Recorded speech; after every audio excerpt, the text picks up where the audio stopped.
Hi, everybody.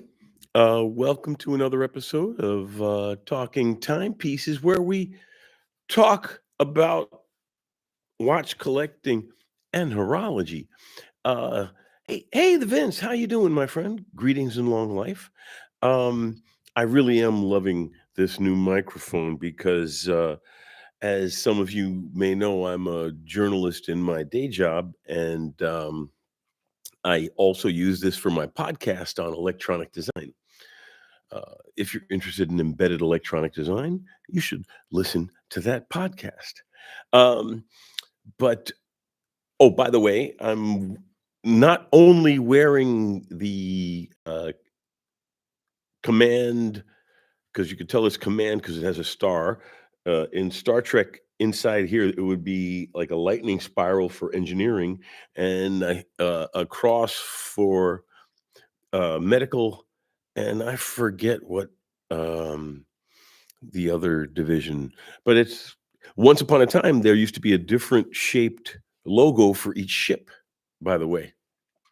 Eventually, they all became the one logo. But the primary reason I'm wearing this shirt is it's Fasching here in Germany, and I was at a Fasching event, and you go in costume, and so this is probably the easiest costume to get away with because all you have to do is put on another shirt. Pardon me, but I was complimented twice on it because if you're Trek, you're Stone Trek, and you're gonna love any reference to it. And I'm old school Trek myself. I mean, I even have a tattoo of the Enterprise on my arm. Um, but I thought, let me keep the shirt on because it applies to the. Oh, I left my rings on the table when I washed my hands. Whatever. It applies to the topic of the show, which is exotic materials and expensive materials. Because sometimes exotic materials aren't necessarily expensive; they're just hard to get. And well, depending on the marketplace, hard to get is expensive, but you know what I mean. Hey, Robert, how you doing, my friend? Damon Stetalos, greetings to you, and long life. Yeah, so when you think about exotic materials and you think about uh, interesting ways to make a watch. It came from a question. I believe it was Santa Claus, and I know he'll correct me if I'm wrong, or whoever had suggested it instead of Santa Claus will correct me if I'm wrong. But when you think about it, exotic materials are everywhere in watches. This is the Bulova meteorite dial, right? This is the Bulova meteorite dial lunar pilot. I only paid 1,500 for it because as awesome as this piece is, it's a quartz, and quartz, as great as it is less expensive to make, you know? So, and the other thing is it is a silicone wrist strap instead of, say, for example, rubber, and it's also a quick release. But materials wise, having other materials, and sometimes, well, exotic is exotic, alligator is everywhere, right? Love this watch, by the way.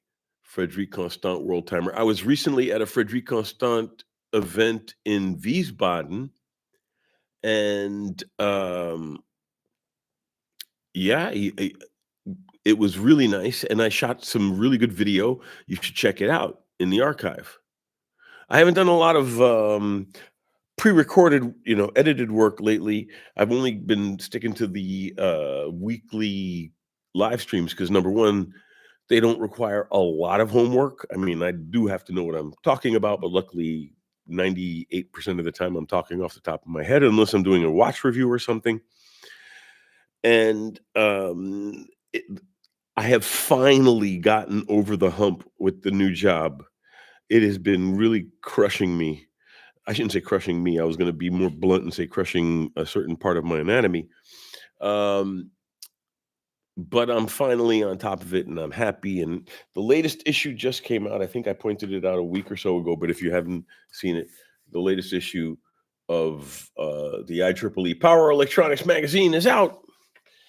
And editor in chief, yours truly.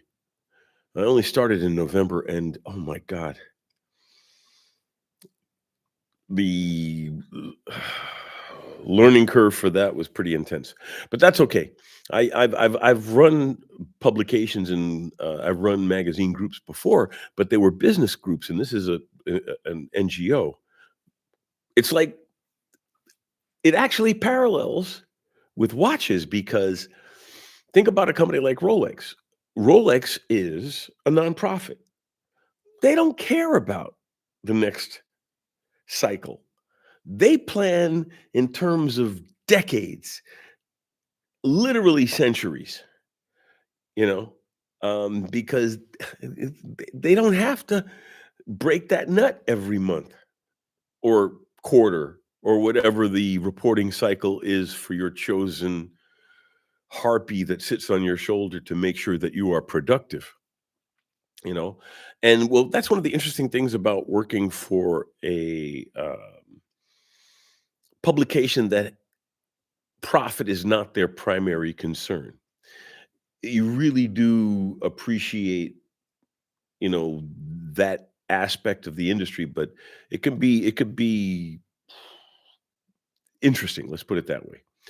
But we're talking about watches and exotic materials in watches. But then once you start talking about exotic materials, so let's go to the question that originally came up.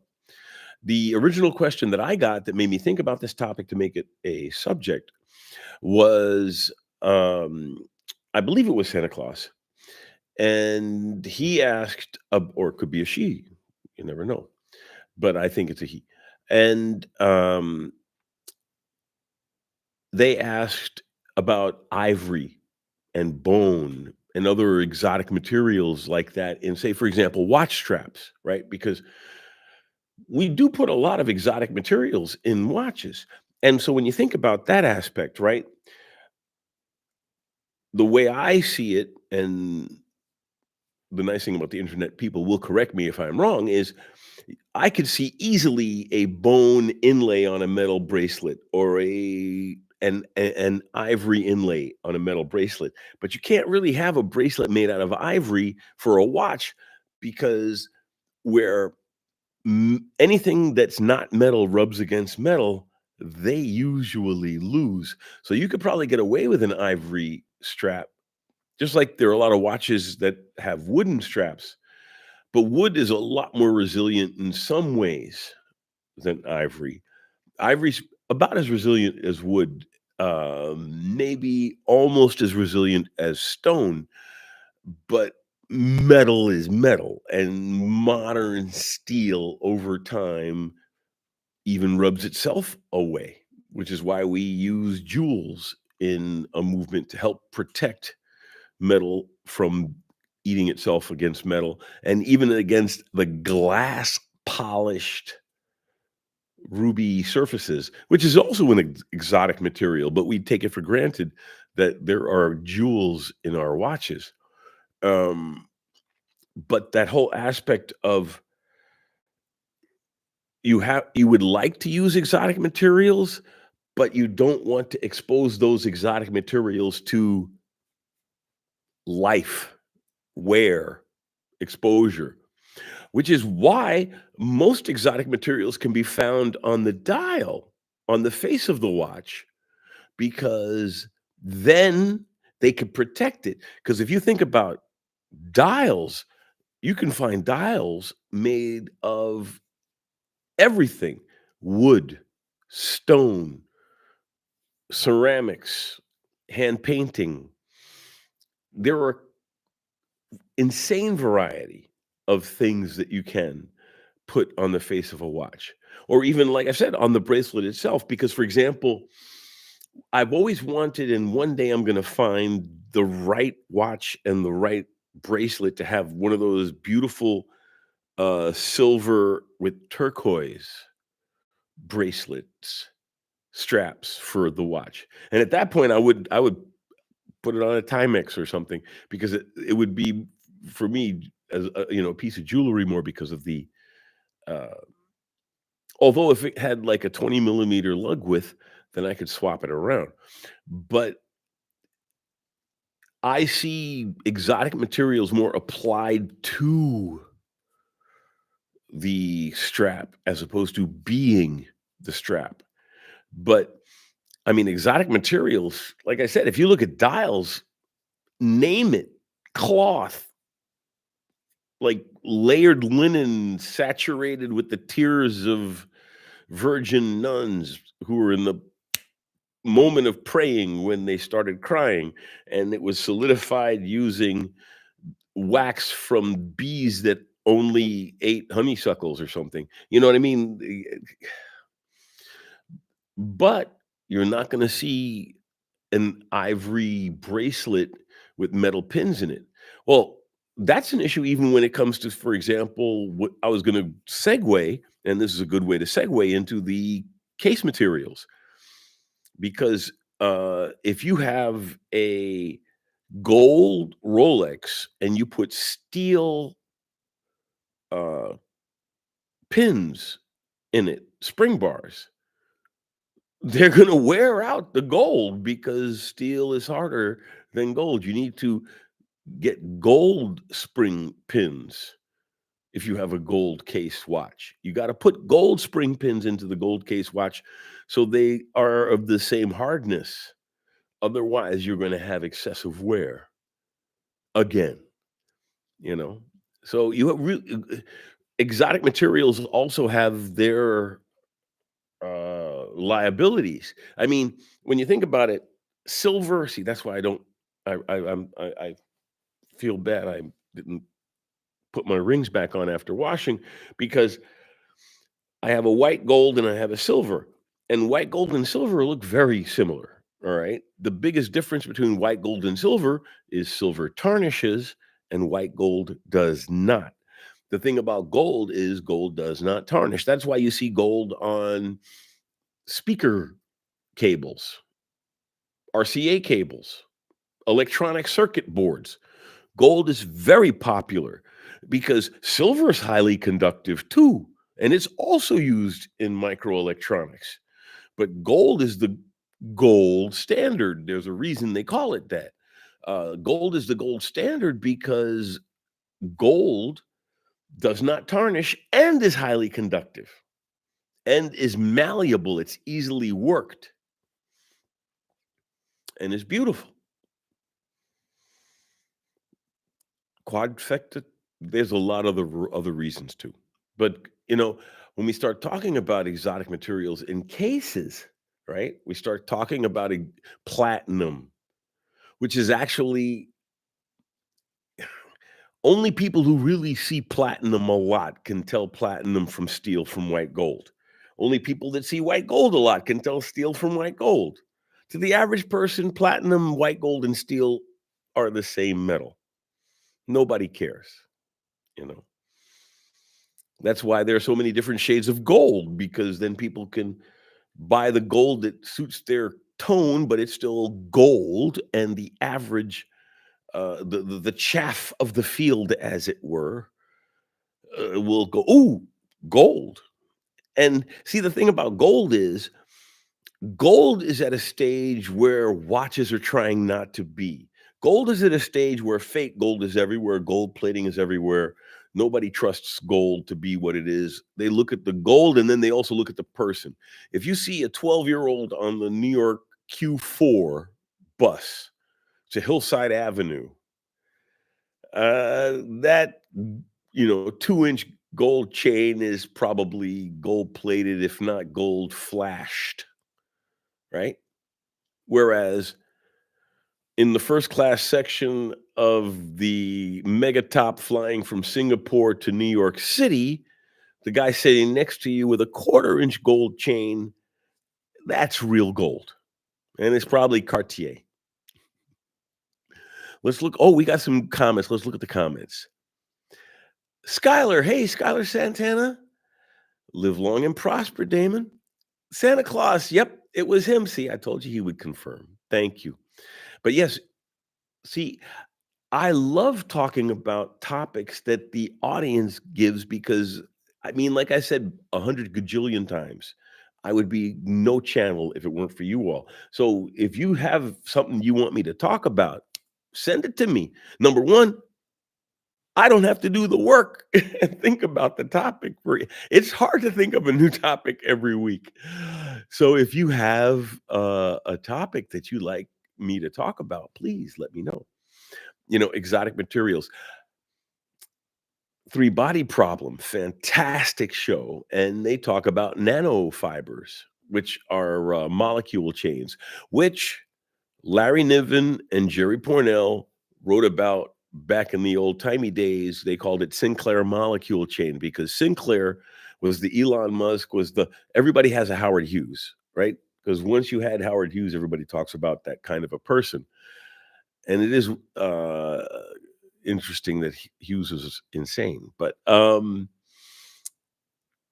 Sinclair in Larry Niven's Tales of Known Space, he invented a bunch of stuff, and, he was actually, I think, murdered for his technology for an inertial,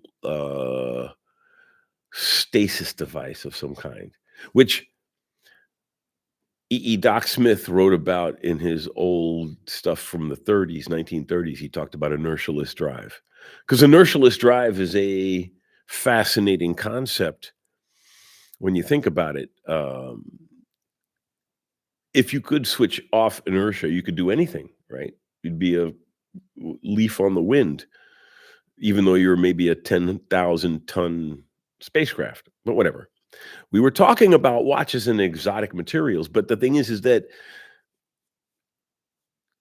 exotic materials are tied into super science in a way that the watch people are using as marketing against us. I shouldn't say against us, to woo us because exotic materials, right? I mean, you can even go meta with the exotic materials and say, well, it's a quartz watch, and this is a high beat quartz, so it's 262 uh, instead of 30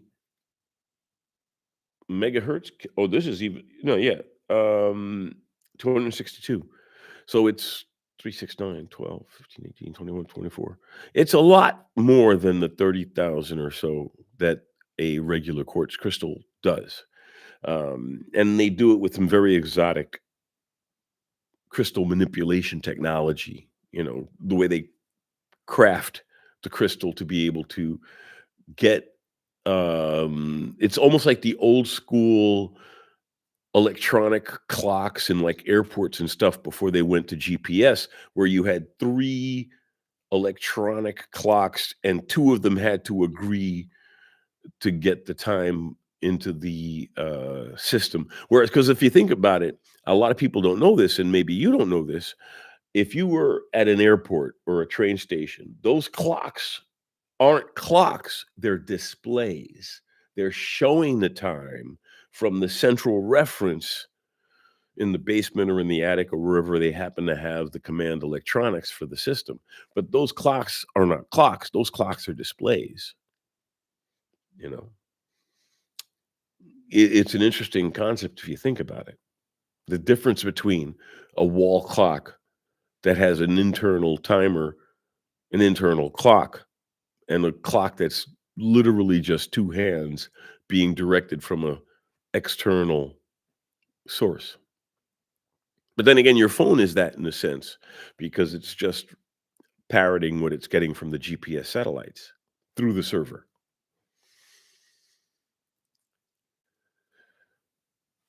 Warren, hey, Warren. Damon, 18 gold is probably softer than most exotic materials like ivory, etc. This is true. So you could probably get away with an ivory and gold, but you couldn't do steel or platinum and gold.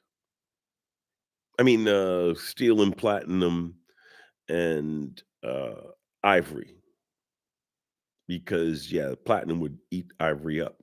Now, you could they do have gold and steel, right? A two-tone, a two-tone watch, a two-tone watch, upside down two-tone watch. A two-tone watch has steel and gold, right? But they engineered the gold to have very hard adjunct metals in it. So it is the proper percentage gold, but it's really hard. You know, that's the nice thing about metallurgy. You can engineer that stuff to a degree that you know, depending on how much you're willing to spend. Mm. Oscar, Oscar Nunez, afternoon. Greetings and long life. HRM, hey HRM. I've known about sapphire cases for a while, but in some brands are also starting to use sapphire in their movements. Holt Wish has a balanced bridge made of sapphire, looks stunning.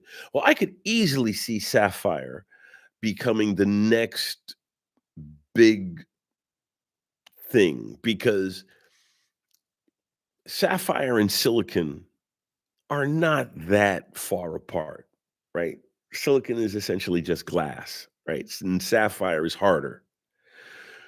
And if the watch companies, the ultra luxury or the ultra tool companies migrated to sapphire instead of silicon, then it would shut up everybody. Well, Bill Sanders over at Watch Art Sci, his argument that a watchmaker couldn't fix it if it broke. But then again, if we're not talking about sapphire hairsprings yet. And he's cool with pallet forks and the like being made out of it because you can always make a metal part that fits that same size when it comes to something like a bridge. But sapphire parts, I mean, a pallet, a the only problem is sapphire wouldn't help you a lot with anti-magnetism because, pardon me, you couldn't have you couldn't make the hairspring out of the sapphire. I mean, sapphire probably wouldn't make a bad hairspring because at that thickness, anything's flexible. But it would be the fabrication that I would think about as far as that.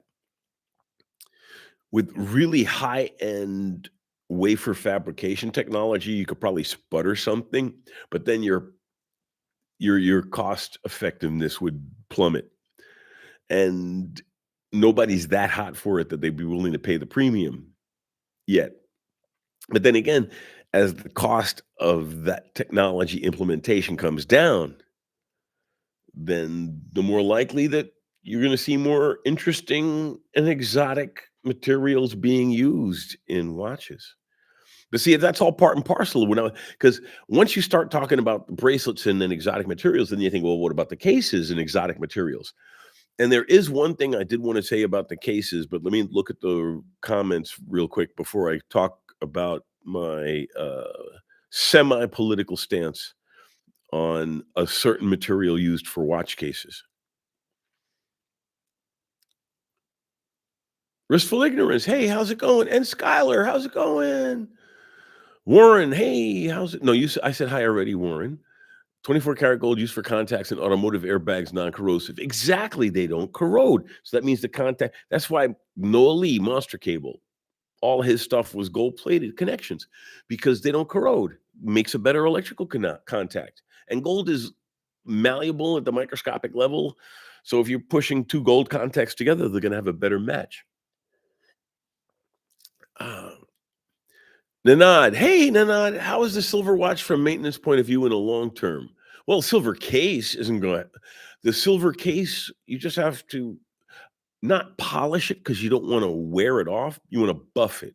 You wanna remove the oxidation on the surface, you don't wanna get into the metal, and, most silver watches, like the new-ish Tudor, that's, that has a coating, if I'm not mistaken, but you could A, just let it tarnish up and then it would protect the silver, or B, just buff it, don't polish it, you don't wanna rub it off, the material, but, you can get, like, something that you use for really fine silver. Like think about the polishing cloths you would buy if you were really rich and you had a set of really, really good silver from your great great great grandmother.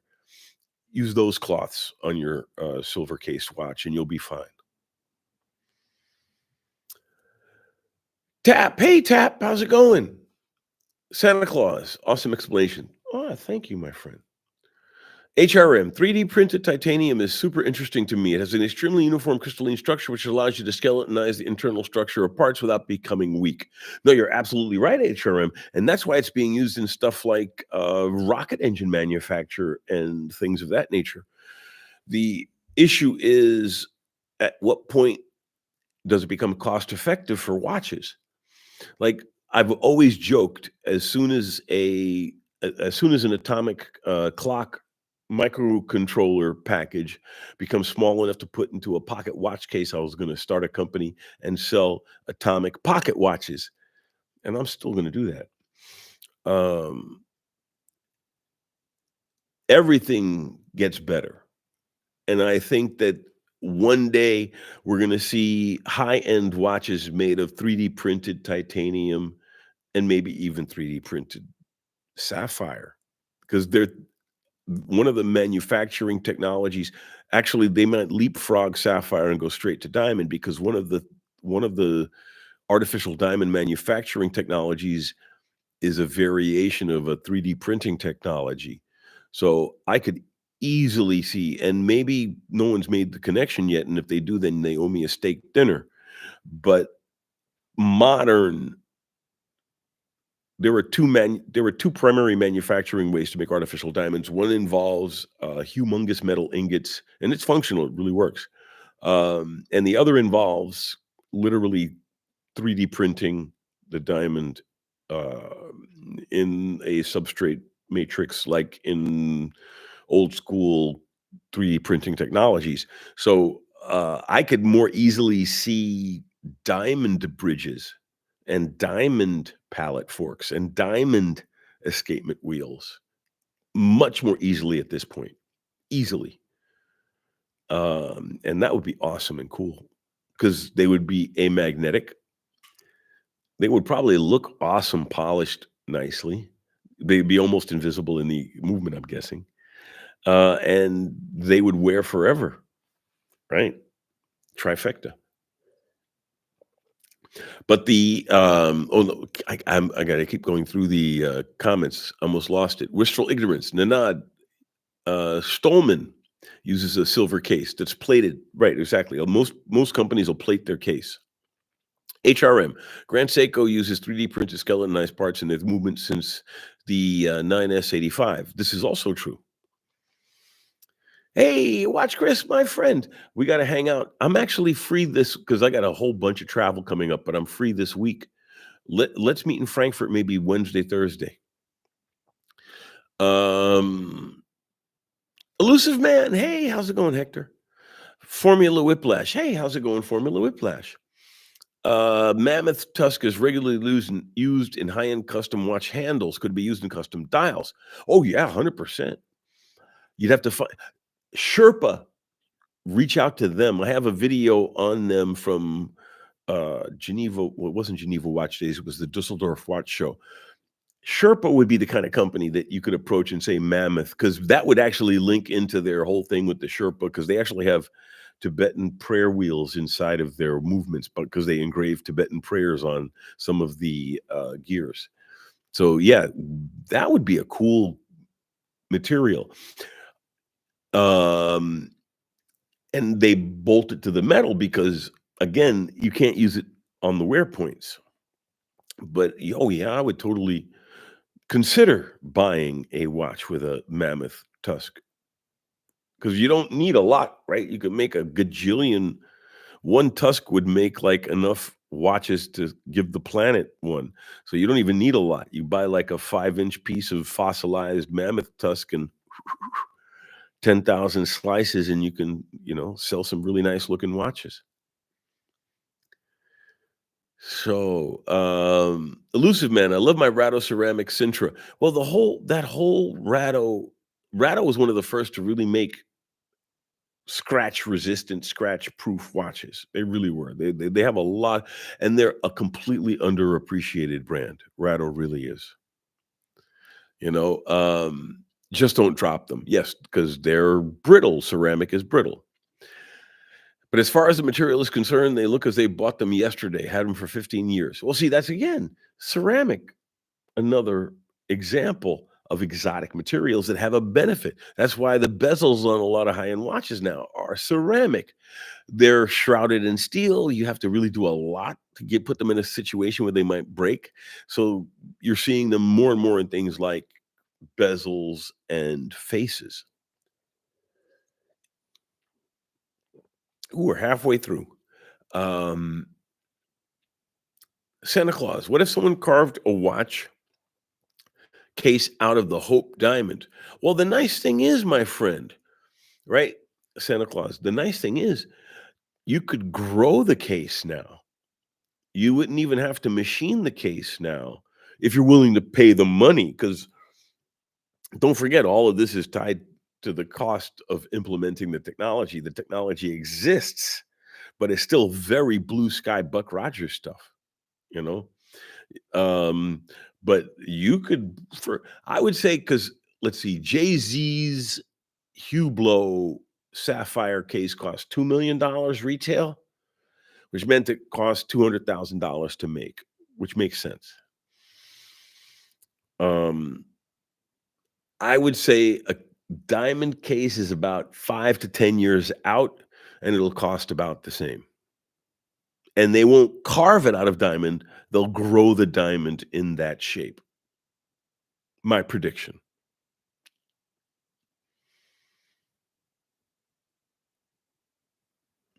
HRM, tungsten is a lovely case material. Once dropped my tungsten Seiko while on a bike ride, not a single scratch or dent. Well, it also depends on the tungsten because some tungsten is tough but scratchable, and a lot of old school tungsten watches actually had coatings to help prevent that aspect because there were different grades of tungsten. I was going to say titanium because there are also different grades of titanium. Tungsten is a case material that I think is a really good case material in one sense. It's heavy and dense and all. I would rather see, and this okay, this brings up my hobby horse I wanted to talk about today. I didn't specifically, but I wanted to bring it up since I was talking about materials. And I'm not happy with tantalum watches. I'm not happy with tantalum watches because a diamond case watch is obviously not mined diamond because diamond is a conflict material. Tantalum is a conflict material. And yes, I know I was going to reach for it. My phone, well, this camera is full of tantalum. This camera is full of tantalum. All the no, I shouldn't say all, a lot of the capacitors in that camera, in my phone, in your phone, in my laptop. A lot of the capacitors have tantalum in them, and tantalum is a conflict material. There are clean sources of tantalum, but there are also very bad sources of tantalum. And I think there's a burden placed on the watch companies that use tantalum to actually show, audit, because these are luxury products, they could afford it. Show and audit that the tantalum was obtained through non-conflict methods. Because most tantalum, and I feel bad saying it even, but most tantalum is hand mined. All right. African villagers literally scoop up a heavy mud called coltan uh, uh, that has a material called coltan in it, I should say, and they take them to a broker and they get pennies on the pound for something they dug out with their hands, and that eventually becomes the capacitors in our phones.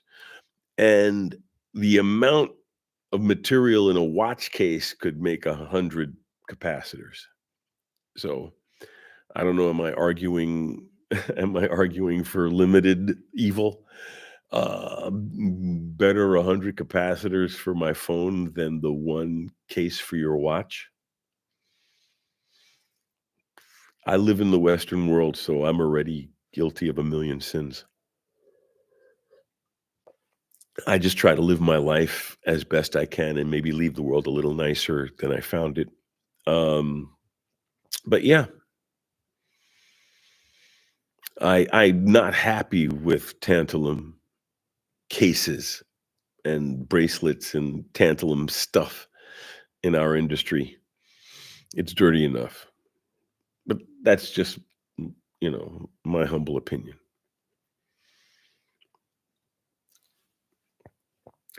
HRM, tungsten is a lovely case material, and I'm cool with tungsten. Tungsten can be mined. It's not, I mean, industrially mined, which has its own issues, but whatever. Let's leave it at that.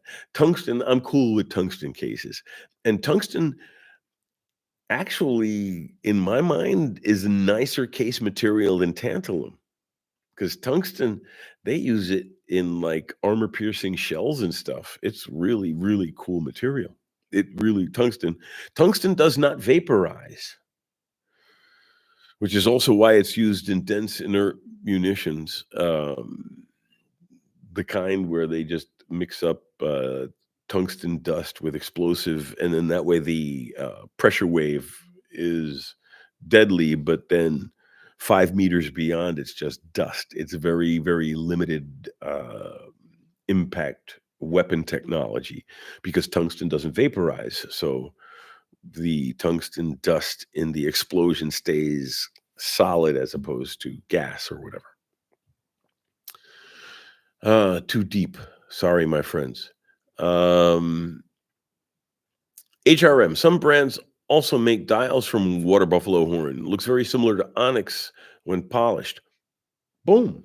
Well, because that's the thing. When you think about exotic materials, right? What is an exotic material, right? I don't have much. I was just thinking to myself, I don't have very many watches with exotic materials. The only watch I have with an exotic material is my meteorite dial, lunar pilot. But yeah, you can. I mean, Rolex has had stone, wood, right? Enamels, cloisons. Uh, when you think about all of the things they've done to dials and just to the metal tapisserie, um, guilloche,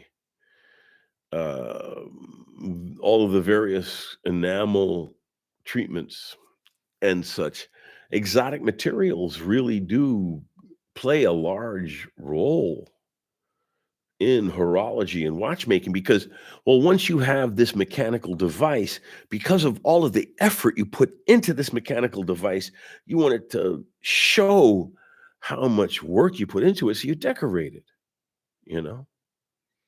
You could buy decorated products ranging from knives to rifles to, aircraft.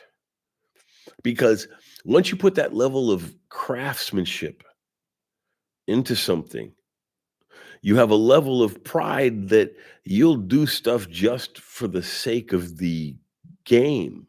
Like there are people who collect the old um flash negatives, or I forget the name off the top of my head, but the blanks that they used to make semiconductors, and the early semiconductor designers would put their initials and stuff in the edges, and those blanks are now valuable collector items because once you put that level of effort in something, you want people to know what you did, you know? I mean, that's the core of branding. These people did this cool thing, and because they did this cool thing, you should totally get into it, you know? What are your thoughts?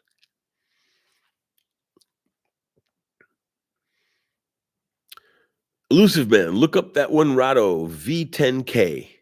Hardest watch in the world won a Guinness World Record. Exactly. Circa 2005. You've seen it in person. Very cool. Oscar, Santana, Wristful. Brent. Hey, Brent. Oscar, I saw a watch with a sapphire case. Yeah, well, Jay-Z owns one. A couple of people own, actually, you can buy them all over the place.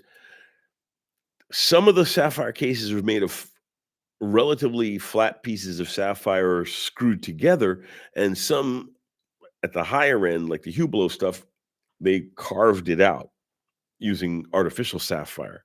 Because artificial sapphire comes in like logs because that's how they grow it. Because, like, if you think a silicon ingot that they make for semiconductor manufacture, a silicon ingot, a modern silicon ingot is a foot thick and is about 6 to 7 feet tall.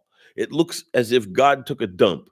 It's big and shiny and pointy at both ends, and it was grown in a liquid. Silicon carbide is a completely different animal. It has no liquid phase and has to be grown straight from plasma.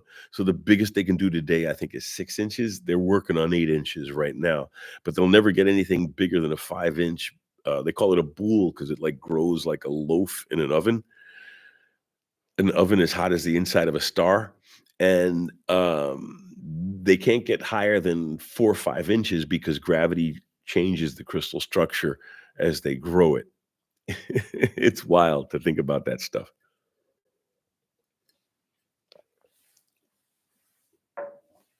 So, how about palladium? HRM. Palladium's a hard metal and it's really expensive. I've seen more brands using it in the last 5 years. Custos. Sistos, they got that V thing. I talked to them at Geneva Watch Days last year. I'm looking forward to talking to them again. They even use it in their movements, apparently.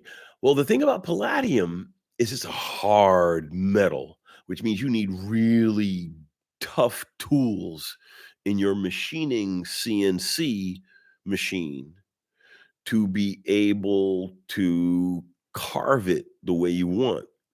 You would almost have to have it molded at the plant while it was still hot, maybe, because it's like iridium. They're really hard metals. They're really shiny. They're beautiful metals. But the it's like platinum. The effort to machine platinum, you need different tools, you know? I could easily see palladium being used, but why not leapfrog it and go to diamond?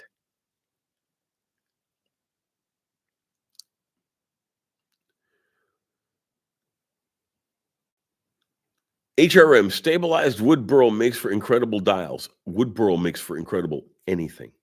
That's why most of the wood trim in luxury exotic cars are wood burl. Wood burl's awesome. I still hope to own one someday. HRM, I would say, yeah, keep your eyes open and your powder dry. Save up a war chest. You might find something you really like. HRM, zirconium titanium alloy will also become more common in the future. An incredible cool, but also incredibly expensive material. Well, they'll all come down in time eventually. Because I mean, I had mentioned it, I think it was last week we were talking about it, and I brought up that I was in the Tower of London a long time ago, and I saw aluminum jewelry from Queen Victoria, right? And the reason she had aluminum jewelry wasn't because aluminum was that pretty. It was a shiny silver metal, but they had silver, they had steel, they could make pewter. You want a metal to be silvery and shiny, zinc, you could make it, but aluminum at the time was incredibly rare because it took a lot of energy to make aluminum. Aluminum is one of the most I think it's the most populous metal on the planet, but it's bound up so tightly with the environment that it's hard to extract, and it takes a lot of energy to smelt aluminum. And so she had aluminum jewelry because aluminum was cool. Carbon fiber is already falling out of favor. That's why they're using forged carbon fiber. They're trying to think of new ways to give you carbon fiber, but carbon fiber is a mature technology, right? When it's a cool new technology, everybody wants it, but once it's a mature technology, uh, right? When you think about it like that. So everybody wants the coolest, newest, cleanest, most awesome technology, and then the moment it's old, it's like the girlfriend you ghosted.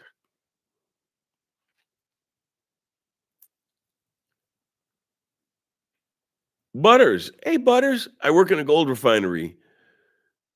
Palladium is incredibly hard to work with." Exactly, exactly, and it's comically rare.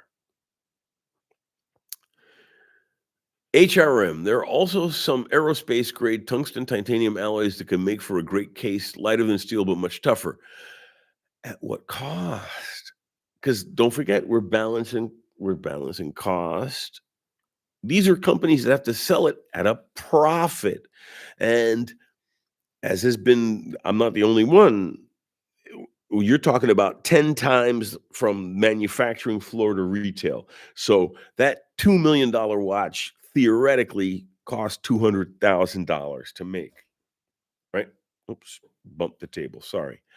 Um, so if you have like this is titanium, the case on this is titanium. They don't make they don't make a strap for this out of titanium. Because it's comically hard to machine titanium, and think about what a lug is, right? Each of the lugs, they have to, because they're links in a chain, so they gotta drill holes, they gotta do all kinds of stuff. They're like, "Screw it, we'll give them a leather strap, and I put the silicon on it." Um, One day they might make a titanium metal strap, but I'm cool with the silicon. Because this is not a pretentious watch, so it doesn't need necessarily a metal strap, but I do love it. I always wanted a meteorite dial watch, and I don't have the budget to buy a Rolex, GMT Master. I saw one actually, had one in my hands, and they only wanted 25,000 for it, and it's worth more than that now. Um, but this is respectable enough to keep in my collection without looking weird.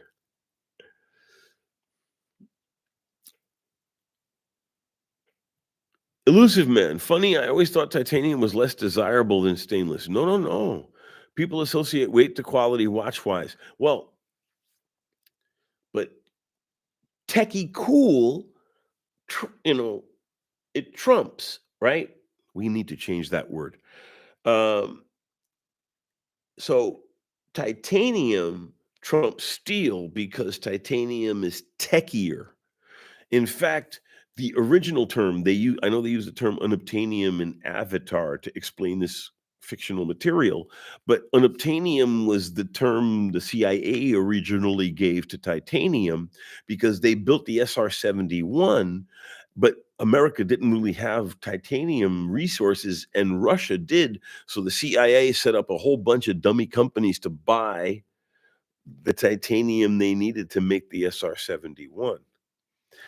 Fun fact, the SR-71 grew several inches in size while it was flying because of the heat, the expansion because of the heat, and they had to engineer that into the design, and on the ground, it actually leaked fuel because the pieces of the plane didn't fit well together on the ground.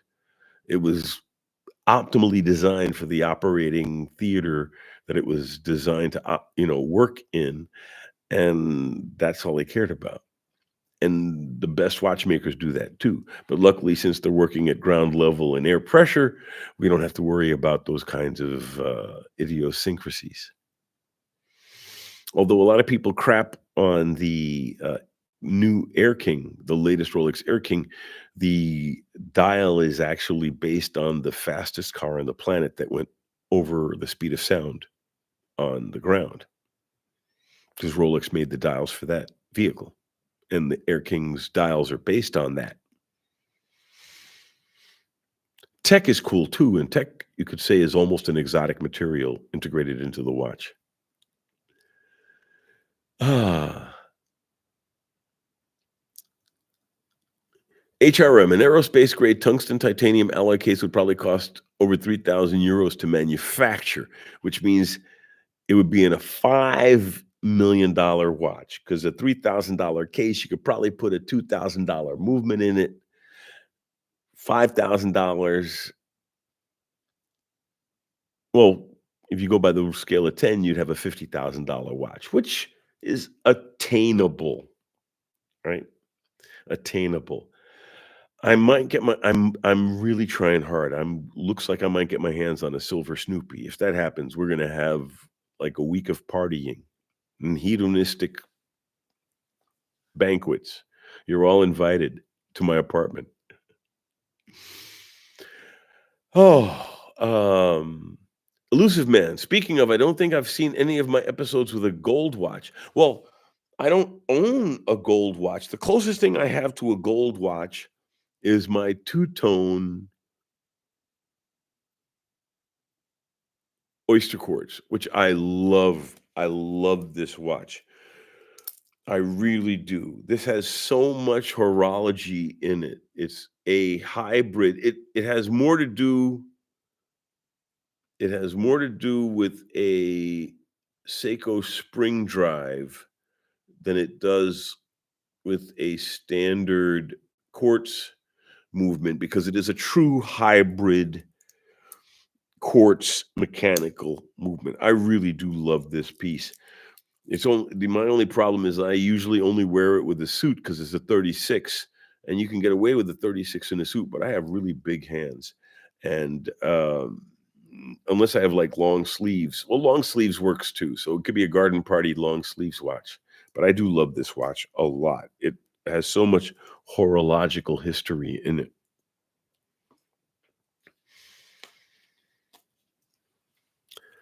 Brent.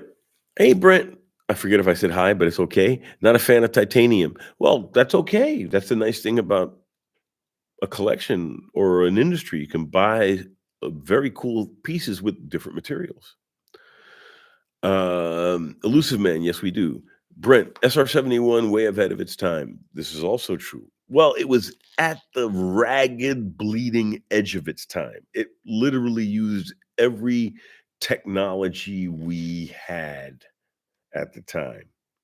There were some serious mistakes with the SR-71, mostly involving the drone program where they were trying to attach a drone to it. There was some serious catastrophic failures in that program, but the SR-71 was a phenomenal aerospace endeavor. Ah, Elusive Man, silver Snoopy with a bracelet. I'll probably get it on I don't know. I honestly don't know what bracelet or strap I'll get. I'll take what they give me.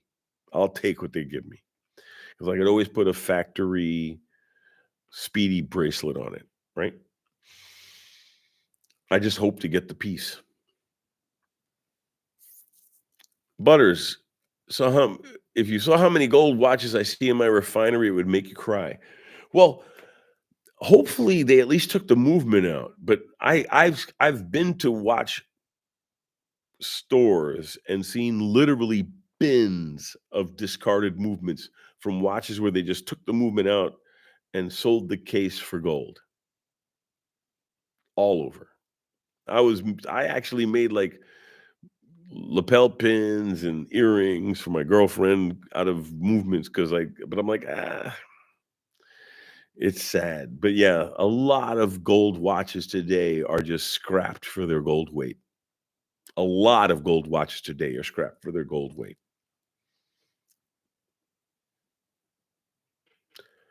HRM silver Snoopy prices have come down to earth again. 15,000 used? That's a lot of money. It's 10,000 retail. Elusive Man with the true display case back, you put it on it. Yeah, there you go. Well, I bought the aftermarket because the oyster quartz does not come with the display back, but I had a display back put on it because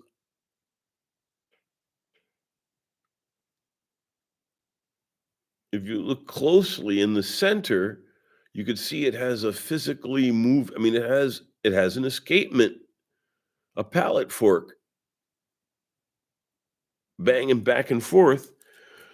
It's not a quart stepper motor driving that dead seconds. It's an 11 joule dead seconds 1 hertz movement that Rolex put into it because they didn't want to just make it a quartz watch. And that's why I love it so much. It represents the best and the worst, the pride, the horology, the technology, just awesome piece. Really is an awesome piece.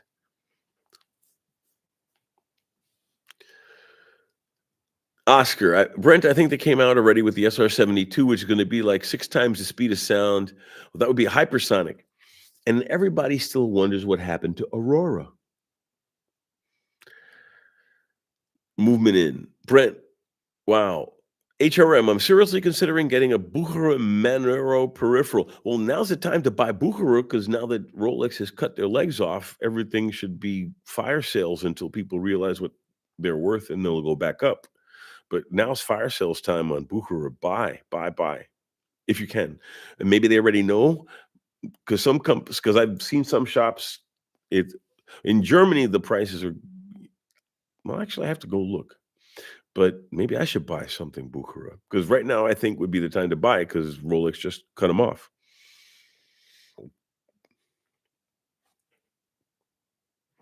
Right, you're saying the dealers will be offloading them anytime now as they've shut down the brand.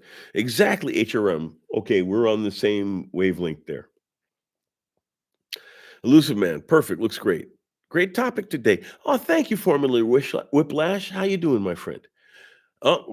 Although we're at the top of the hour, and as I've always said, I always close off after the hour because some days I shut off early because I run out of things to say, and some days we're rolling hot like today, which I love. I do. I love all of you. And it's better to shut it off. And then we have stuff to talk about next time. The Buckaroo World Timer is a pretty watch. It is a pretty watch. Buckaroo makes some good watch. So thank you all. Love you all. Have a fantastic week. Have a fantastic day. And take care of yourselves. It's a dangerous world out there.